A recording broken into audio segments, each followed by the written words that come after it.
All right, fellas, February 9th, 2025.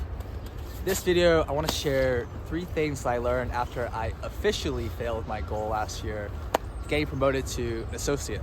It's a tough one, but it needs to be said. I think I'll share a little bit more about the situation and the context at the end of the video, but let's get right into the 3 lessons for the time being.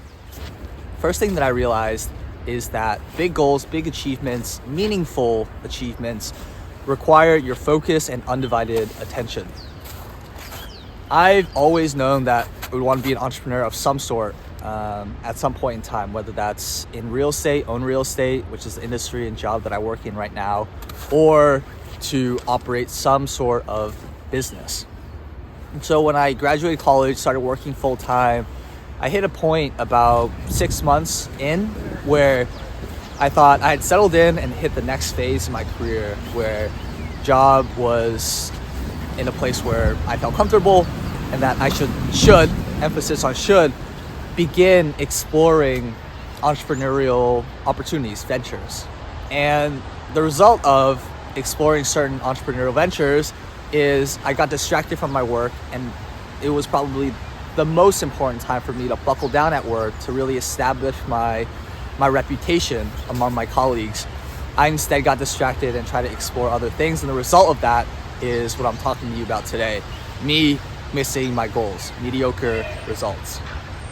And so what I learned here is that to accomplish big things, it requires your focus. And by definition, that means at one point in time, you should really only have one big achievement that you're shooting for.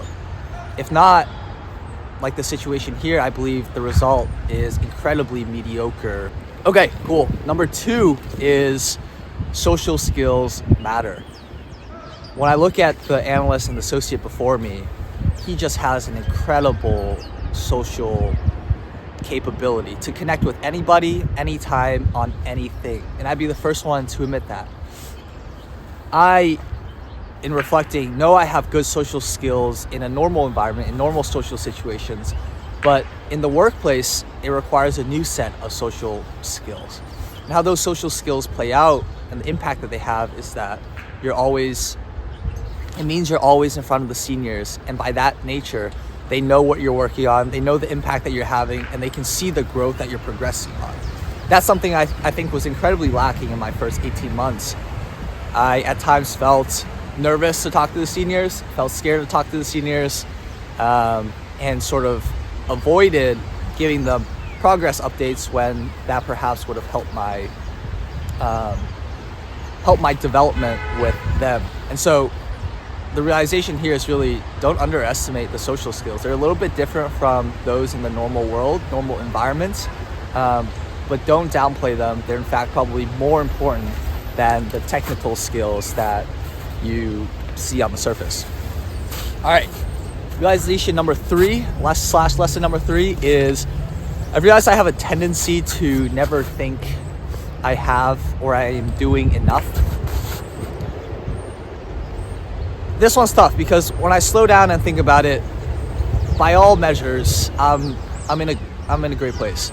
I'm 22, graduated college, I've worked a job for 18 months, have a good chunk of change saved up, and am working a job where there's a ton of career potential and that has taught me a ton of valuable life skills that I can apply down the road. And so from a tangible and intangible standpoint, I have a lot.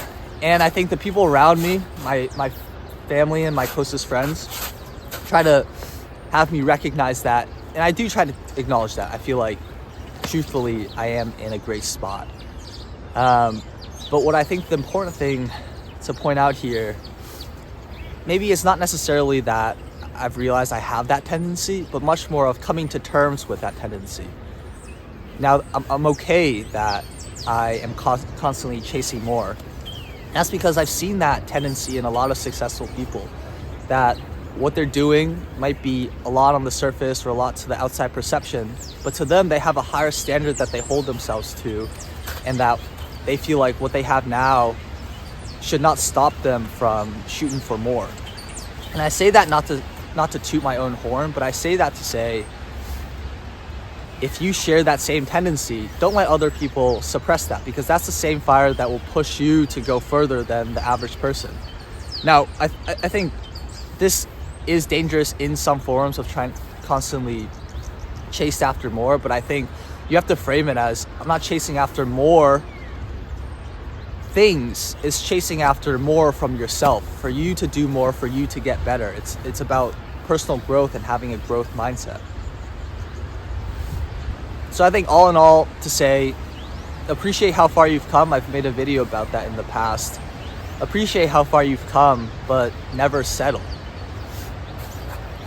All right, fellas, so 18 months in, didn't get promoted to associate this year, but that doesn't mean I'm taking my foot off the gas. I think this is an important wake-up call, and I've learned a lot through this experience. And just a little bit about the situation. The analyst before me was promoted on the 18-month timeline. And this 18 months was what I was shooting for, but by no means was that a historical standard at the company, and I think he deserves it. There's a lot of stuff that I'm missing. And so it was by no means I was told that I would be promoted and sort of got kicked in the face. I would say, frankly, if I'm very honest with myself, during that period, I was almost just hoping for it to happen. And you know what happens when you just hope for goals and don't put in the action? You don't fucking get your goals. So don't do that.